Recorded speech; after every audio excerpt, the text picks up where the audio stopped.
My name is Emma.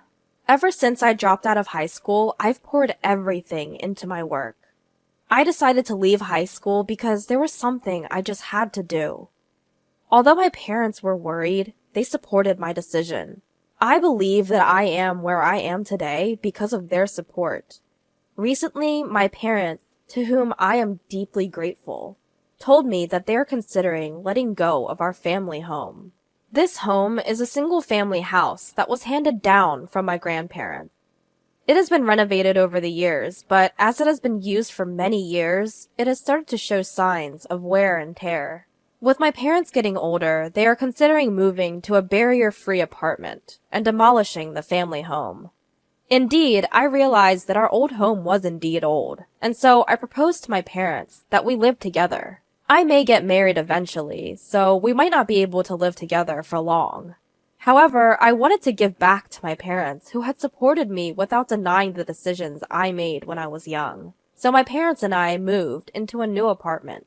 We now have more rooms than we did in our old house, and since we live on a high floor, my parents are delighted, saying, "The view is great, and we even have a hobby room." Then one day, while I was living peacefully with my parents, I got a call from my younger sister, Jane. Jane and I have not been on good terms for a long time. That's because she feels ashamed of me. When I decided to drop out of high school, Jane was furious.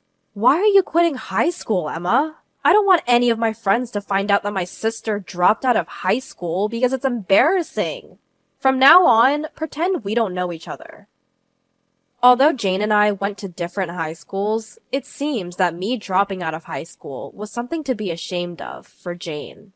Jane is a very hard worker and attended a higher ranked high school than I did, so she has always looked down on me. Jane, whose favorite phrase is, "Emma is stupid," made fun of me at the time, saying, "There's no way you're going to succeed in what you want to do. You can't even understand that, Emma, because you're stupid." I was tired of hearing Jane tell me almost every day that you're causing trouble for our parents by dropping out of high school, so you should leave. So as soon as I started earning money from part-time jobs after dropping out of high school, I left home. After 10 years have passed since then, and Jane had also left home. There was no communication between Jane and me, and since Jane started living alone in college, it seems she has not been in touch with our parents much either. When our parents decided to demolish our family home, they apparently consulted not only me, but also Jane. However, Jane just said, "I don't care about that old house. Do whatever you want." My parents were racking their brains, wondering, why did Jane turn out like that? So when they got a call from Jane, they were surprised. According to Mother, who answered the phone, it seems that Jane got married without telling our parents anything. "So you've decided to live in a condo, right? We'll come visit with your husband sometime. Show us around." With these words, it was revealed that Jane was married. My parents, who had no clue, seemed quite surprised, but Jane herself casually shrugged it off, saying, "Didn't I mention it?" It was also revealed that Jane wasn't planning on having a wedding ceremony, which felt quite off. Jane was a girly girl, who since her childhood had always dreamt of being a princess. She had even talked in detail about the kind of dress she wanted to wear at her wedding. It was quite strange that someone like her would get married without having a wedding ceremony. I wondered if her husband didn't have much money, but according to Jane, her husband worked at the same company as her. The company where Jane works is a well-known corporation, recognized by everyone nationwide. If he was working at such a company, he should have enough money, which made it even more mysterious. Finally, the day came when Jane visited her parents' house. Wow, such a large and clean room. The view was amazing. "Excuse our intrusion." Jane's husband, left standing, greeted, as Jane, without any hesitation, began to explore each room, even though it was her childhood home. Jane's husband is named Scott. He is a fresh-faced man with an expensive-looking watch on his wrist. What was strange was that, despite his very proper appearance, he didn't meet our eyes at all. After introducing himself to the parents, Scott was exploring the rooms without any restraint, just like Jane. "Your parents are amazing. The station is close, and there's a shopping mall just around the corner. You moved to a great place. Yeah, all thanks to Emma. When my mother smiled at me, I humbly replied, it wasn't a big deal. To which Jane made a deliberately mean face, saying, Really? You have an older sister? I didn't notice. I never thought that such a beautiful and expensive-looking room would have an older sister living here. Huh? Jane, Emma is not freeloading.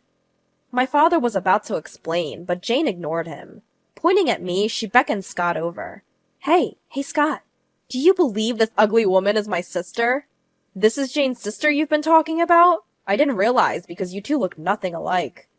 Suddenly mocked by Jane and Scott, I stood dumbfounded. My mother scolded, Jane, what are you saying? But Jane didn't seem to care. My sister couldn't even graduate high school. She's not the brightest. There's a big difference between us, you know. We, who have graduated from a state university. I was shocked when I heard that Jane's sister couldn't even properly graduate high school, but it seems like it's true. If she had someone like this in her family, it's no wonder Jane would be embarrassed. Laughing together, Jane and Scott opened the door to my room as they continued their conversation. And then, ugh! She exclaimed in disgust. What's the point of hoarding so much comic books? It's creepy. Are you still into that nerdy stuff? My room's walls are covered with comic books, because I'm a comic book artist. The reason I dropped out of high school was because I wanted to dedicate myself entirely to comic books. Jane is the type that feels disgust towards such subcultures, what we'd call extroverted. Just like how Jane can't understand why I, being introverted and passionate about comics, I can't understand why Jane applies her mascara so heavily. Well, I'm a comic book artist. These are all my references. You're probably not even a successful comic book artist, are you? You're still mooching off mom and dad. It's disgraceful. Just get out already. Confused by what she was saying, I instinctively replied, What? So just get out! Scott and I are going to be living in this house from now on. What? Jane, I've heard nothing of this. Mother and father both exclaimed in surprise. Ignoring their shock, Jane laughed snidely. Scott and I will take care of mom and dad. You're no longer needed, so get out. Aren't you embarrassed to still be mooching off them? Not only are you ugly, but you're also stupid. At Jane's words, Scott just chuckles. Holding back an angry mother, I said, All right. Jane and Scott's attitude had not only upset my parents, I was furious too. I wouldn't let them get away with this. I decided to give in to Jane's demand. All right, I'll move out in a few days, and you and Scott can live here. But remember, I'm not giving you any money. Sure. Bye, sis. Please, move out as soon as you can. After having their say, Jane and Scott headed home. The next time we come, it'll be to move in. They triumphantly told my parents before leaving. My parents told me, There's no need for you to move out. But I, who had sworn revenge on Jane and Scott, responded, No, I'm moving out. I have a place to go. I moved out promptly. Jane and Scott soon moved into our family home. On the day of the move, Have you moved out yet? Jane asked over the phone. I replied in exasperation, I'm on my way out now, so don't worry. Jane always behaves politely to our parents, never being mean to them. However, she often seemed to belittle me. To our parents, both Jane and I were their beloved daughters. They told Jane and Scott that it hurts to hear them badmouth me, but it seems the two didn't take it to heart. Then, a month later, just as I predicted, I got a call from Jane. As I picked up the phone, I thought, here it comes. And a nearly crying Jane blurted out, Emma! The property management company of the apartment called me, saying they haven't received the rent. What's going on? They even said if I continue to be in arrears, they'll kick me out. Why would I pay the rent? I don't live there anymore, do I? I've heard from Mother and Father. You were paying the rent because you wanted to show your gratitude to them, right? Why did you stop? Like I said, I don't live there, so I don't have an obligation to pay the rent. Just bring the money right now. The utility bills are also ridiculously high.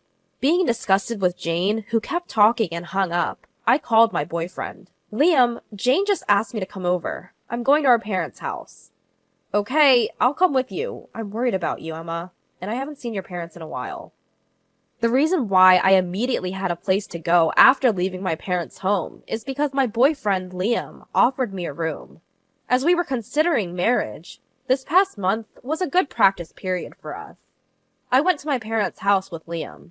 As I opened the door of the house, Jane, red with anger, showed up.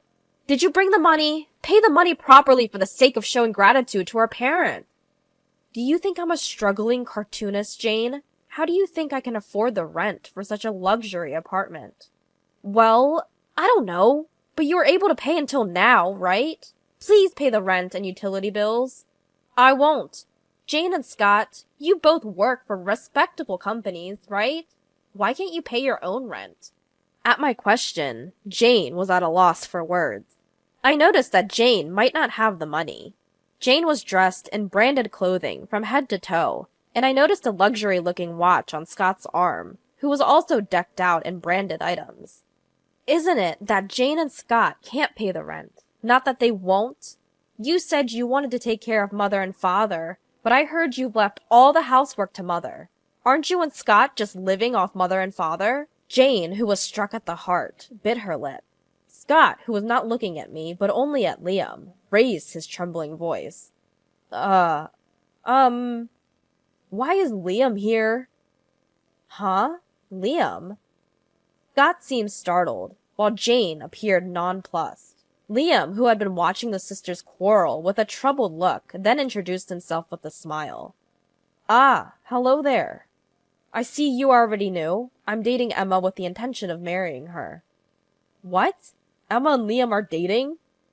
What the hell? Who is this Liam guy?" Scott, seemingly agitated, addressed Jane, who seemed not to be following the conversation. "Don't you know? He's a voice actor from an anime that caused a societal buzz. You've seen him on TV and all." "What? Why is my sister dating such a guy?" "It's because Emma is the one who drew the original story for that socially influential anime." When Liam gently explained about me, Jane's face was a picture of shock. Actually, I had a series in a boys' magazine, and that comic had become so popular, it was considered a societal phenomenon. Even Jane, who was not well versed in comics, recognized the title and turned pale, seeming to regret all the times she had underestimated me now that she knew I was rich. I sighed at Jane's sudden change in attitude and told Jane and Scott, "If you can't pay, then leave right now. I'll be demanding the 1 month's rent from you later." "Don't say that, sis. Scott and I, we got hooked on gambling and ran out of money." It turned out that Jane and Scott had become deeply absorbed in slot machines and had lost a considerable amount of money. The reason they decided to live with their parents back home was also due to a lack of funds. It seemed they even borrowed money from shady sources, and most of their decent salary was going towards repaying that debt, which was quite shocking. I have no intention of helping Jane, who has always been mocking me. Our parents are moving again, so you and Scott should leave right away. Why are Mom and Dad moving? So you won't come crying to them. I can easily imagine debt-ridden Jane causing trouble for our parents. If you don't leave promptly, I will be charging you for the second month's rent as well. When I sternly made that clear, Jane and Scott reluctantly said, "Okay," and the gathering dispersed. My parents, who had been out, heard about this later and called Liam to apologize, but Liam seemed unfazed. "Perhaps it would be best to avoid seeing Jane for a while," he said, and helped me find a new place for my parents to move to. I promptly bought a new apartment, and my parents prepared to move, once again. "I'm sorry for the trouble," my parents said, and I replied, "It's only natural to repay the favor to you both, who supported me when I made the drastic decision to drop out of high school. I am what I am today because of you." My parents were brought to tears at this. Jane and Scott seemed to be struggling with debt repayment even after that, but I had no obligation to show mercy, so I demanded full payment for the 1 month's rent and utilities I had fronted. But Jane and Scott didn't pay back the money and stopped answering their phones, so I called their workplace directly and finally received the payment. However, this caused everyone at their company to find out about the debt-ridden couple, Jane and Scott. Apparently, they can't quit their jobs because they need the money, and they continue to work, feeling quite uncomfortable. Afterwards, I married Liam. Our parents gave us their blessings, and we've been leading a happy life. Although I've cut ties with Jane and Scott as blood-related siblings, I wish for them to live strong.